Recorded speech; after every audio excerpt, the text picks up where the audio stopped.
start this evening offering this to my mother, who passed away 8 days ago.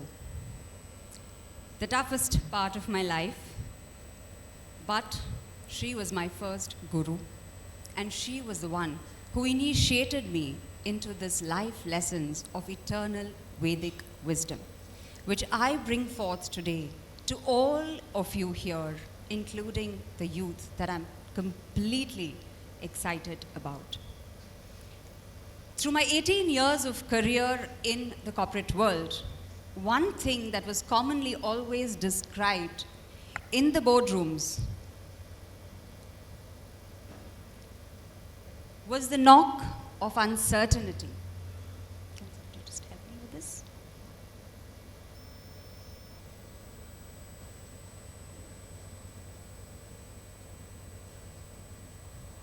All right.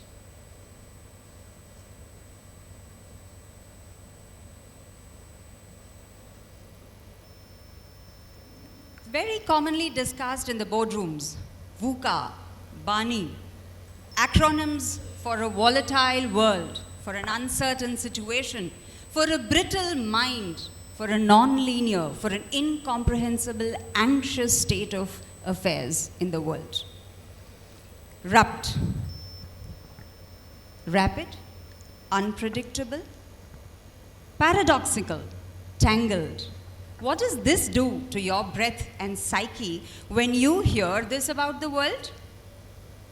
And now, let me take you to what the seers of Bharata always spoke about such times, and not in today's modern words, but more than 5,000 years ago. There was this great teacher who said,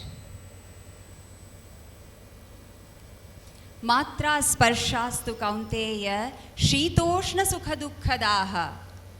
Matra sparshastu kaunteya shitoshna sukha dukkhadaha agama paino anityaha tantitikshasva bharata. He told, O great warrior, O Arjuna, O son of Kaunteya, understand that the world in which you interact is full of distress and joy. Pleasure, happiness, pain are part of this journey, but you must still move on. Do not get disturbed and stay focused. Just like the seasons come and go, this too shall pass. From the ripples of a river to the fall of empires, our rishis of Bharata saw anityata, impermanence, as law, the very principle of guiding the universe in the way it is. And what does this do to you? When you realize that anityata, when you realize impermanence and change is the very fabric that addresses things to fall in place for a higher purpose, do you really fear it, or do you flow with it? Do you resist it, or do you accept? Because here comes something for a higher reason and for a higher purpose. The perspective changes the very way you deal with the situation. You tend to naturally give your best, irrespective of the outcome. And that is what Krishna told Arjuna, Karmanyeva adhikaraste ma phaleshu kadachana. I will also share a personal story in my journey across Bharata.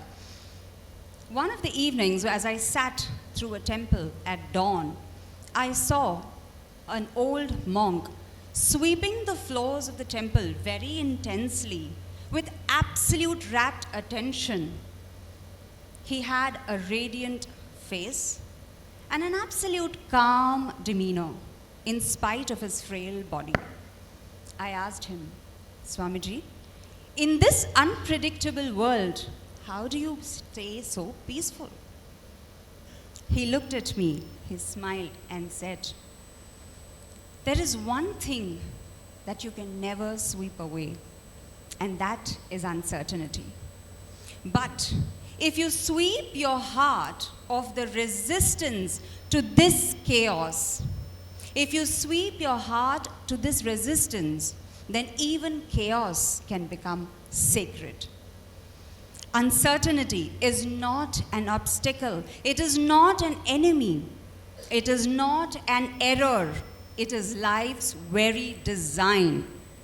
It is the universe rearranging itself so that each one of us can grow to our highest potential. It is the very pulse of evolution. As I stood, still looking at him, he realized I was asking for more. Because what he said did not give me, how do I still move with this uncertainty? He smiled.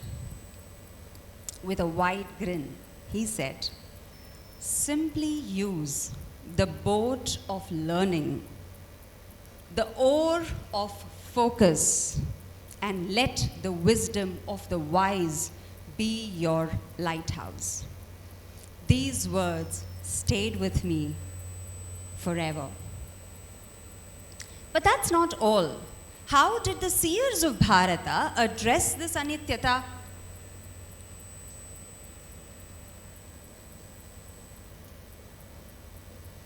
Maya, a very beautiful, playful term to address anityata. Yama iti Maya, the ever-changing principle of the universe. They also called it as dharma.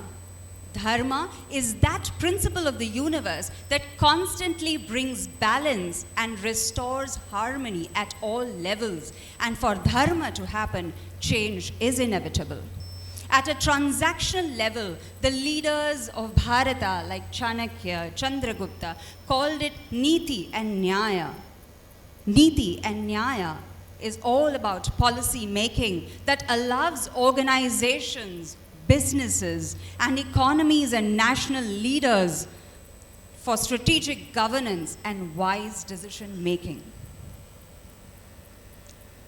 That's not the end. Anityata was also seen in a very artistic way.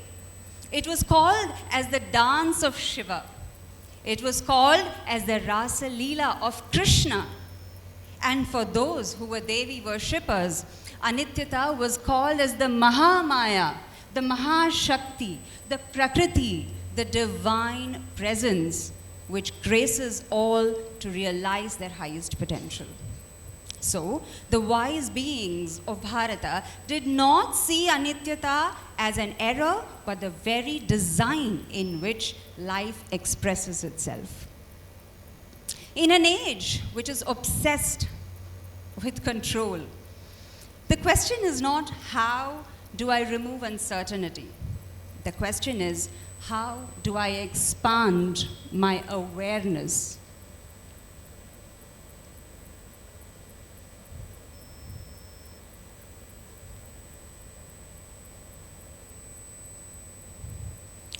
Uncertainty is life's invitation to move from chaos to awareness. And all it takes to shift from chaos to curiosity is to ask, to inquire, to ask the right question. A very interesting conversation that happened in the battlefield between Krishna and Arjuna back again, where Krishna says, he did not transform the circumstances for Arjuna. He transformed his perception. And I want you to take a look at this diagram here on the left. How one moves in expansion as we move along in resonance from shame, grief, fear, to courage, to neutrality, and above. He taught Arjuna that anityata is not something to fear from, is key for growth, and the key question you need to ask, O Arjuna, is what is the learning in it for me?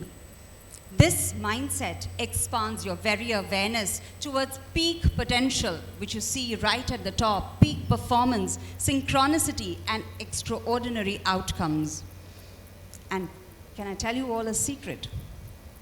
As we all talk about anityata, the reality is, as you move along this, what seems as anityata becomes more and more nitya, eternal presence, which allows you to be far more rooted and grounded, irrespective of the situations around you.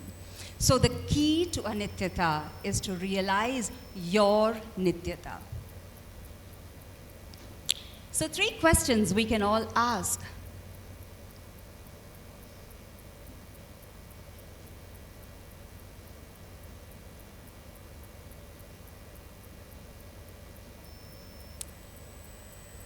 Right. How soon can I bounce back? And that comes with training your awareness. Shifting your awareness from fear to courage, building emotional resilience.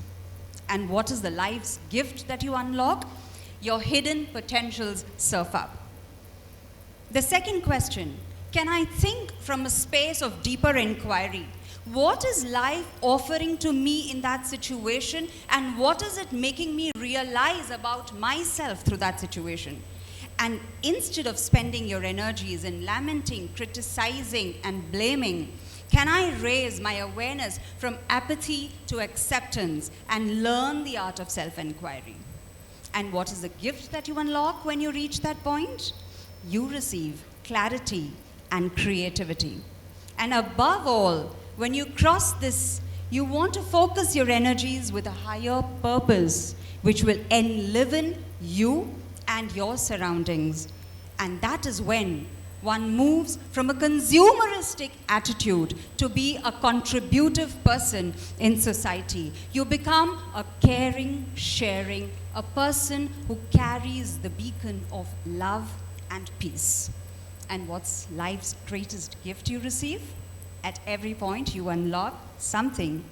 And at this highest point, you reach the highest potential of what human birth is here for what you have taken this beautiful journey of being a human being. Summing it up, accept, stop reacting, breathe in, pause, inquire, ask, what is the moment revealing to me about me? And finally, focus. Act with deep awareness and understanding.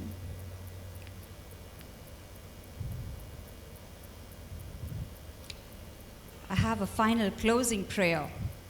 In a world chasing speed, may we learn to pause and reflect. And this, my dear friends, in yoga is asana. In a world obsessed with control, may we uncover curiosity and inquiry. And this, my dear fellow travelers, is dhyana. In a world that fears uncertainty, may we align with the flow of the universe and discover the power of unwavering focus, ekagrata, and this is samadhi.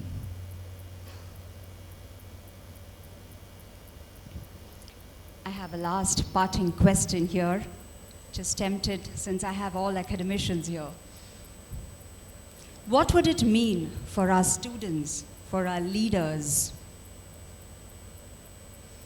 for our entrepreneurs, if we introduced practices and study of these texts like the Mahabharata, the Panchatantra that actually speaks of statecraft and governance, the Arthashastra which talks about policy and wise decision making, the Yoga Sutras which is the insight into human psychology like no other text.